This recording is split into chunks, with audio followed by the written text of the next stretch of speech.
कक्षा 10वीं विषय गणित इकाई 6 त्रिभुज प्रश्नावली 6.3 लंबाई 6 सेंटीमीटर वाले एक ऊर्ध्वाधर स्तंभ की भूमि पर छाया की लंबाई 4 मीटर है, जबकि उसी समय एक मीनार की छाया की लंबाई 28 मीटर है। मीनार की ऊंचाई को ज्ञात कीजिए। तो दी गई कंडीशन के अनुसार यदि हम एक आकृति को बनाते हैं तो आकृति को बनाने पर आप पाएंगे कि एक लंबाई 6 सेंटीमीटर वाले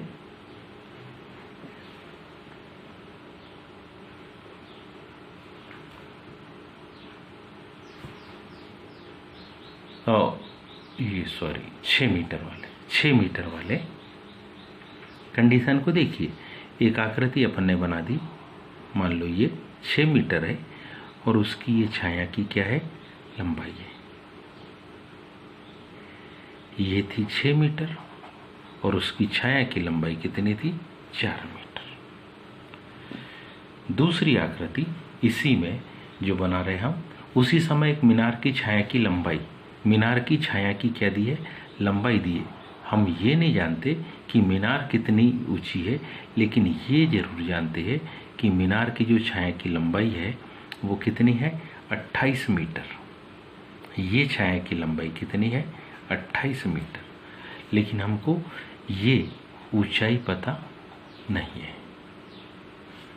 तो इसको मान लो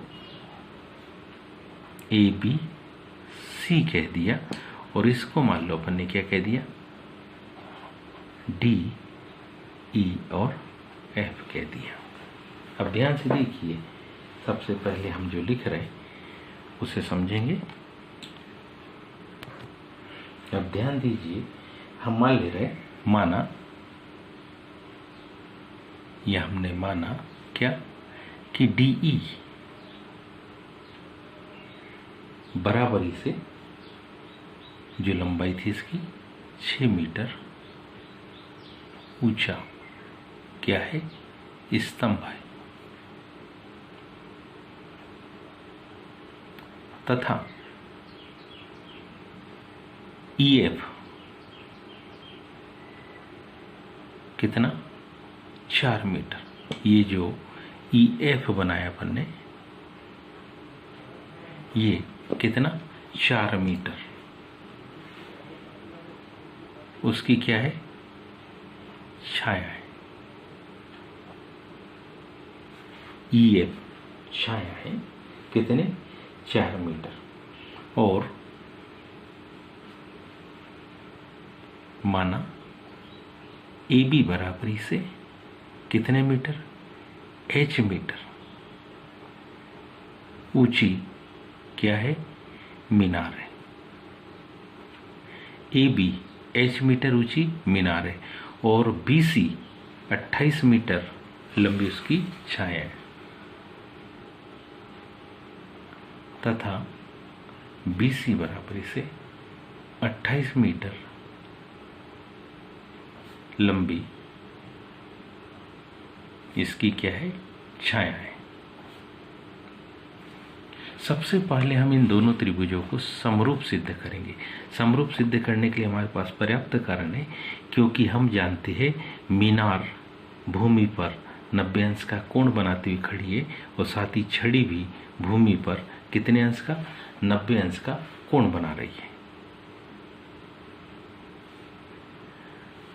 सूर्य की A शिखर से पड़ने वाली छाया और सूर्य की D शिखर से पड़ने वाली छाया, ये भी आपस में कैसी होगी, बराबर होगी।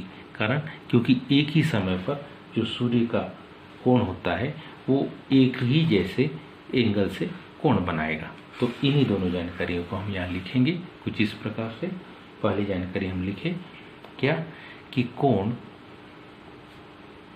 ABC बराबरी से कोण DEF। अब प्रत्येक कितने अंश का कोण है, 90 अंश का। साथ ही साथ कोण क्या लिखे हम, BAC बराबरी से EDF। BAC बराबर इसे कोण EDF। इसके लिए कारण क्या लिखेंगे? एक ही समय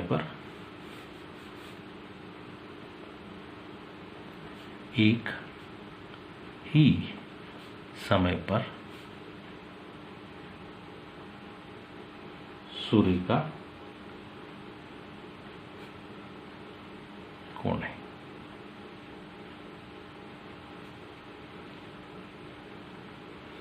किसी त्रिभुज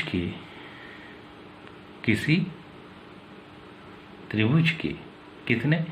दो कोण ABC 90 का, BAC और EDF आपस में बराबर है, इसलिए हम लिख सकते हैं कि दोनों त्रिभुज कौन कौन से? त्रिभुज ABC क्या होगा? समरूप। कौन से त्रिभुज के? DEF के। कारण एंगल समरूपता के नियम से। यदि ये दोनों त्रिभुज समरूप है तो इनकी संगत भुजाएं आनुपातिक रूप से आपस में कैसी होगी? बराबर होगी। मतलब जो अनुपात AB भुजा का DE के साथ होगा, वही का वही अनुपात BC का किसके साथ होगा? EF के साथ होगा। अतः हम लिख सकते हैं क्या? जो अनुपात किसका? AB भुजा का, कौन सी भुजा? DE के साथ होगा, वही का वही अनुपात BC भुजा का EF के साथ होगा। और AB भुजा की माप हम जानते हैं कितनी? H। DE की माप 6 मीटर, BC की माप 28 मीटर, EF की माप 4 मीटर। अगली स्टेप में ये 6 उधर तिर्यक गुना करके चला जाएगा, तो H बराबरी से ध्यान से देखें तो आएगा 28 गुणित 6 बटे 4, 4 एकम 4, 4 साते 28, 7 6 42। तो हमारे पास H बराबरी से 42 मीटर यानी कि कौन सी? AB भुजा की माप आ गई। अतः या अर्थात मीनार की ऊंचाई आ गई। अर्थात मीनार की क्या आ गई? ऊंचाई H बराबर से 42 मीटर है। उम्मीद है ये प्रश्न आप सभी को समझ में आया होगा। आज के लिए इतना ही। शेष कल। धन्यवाद।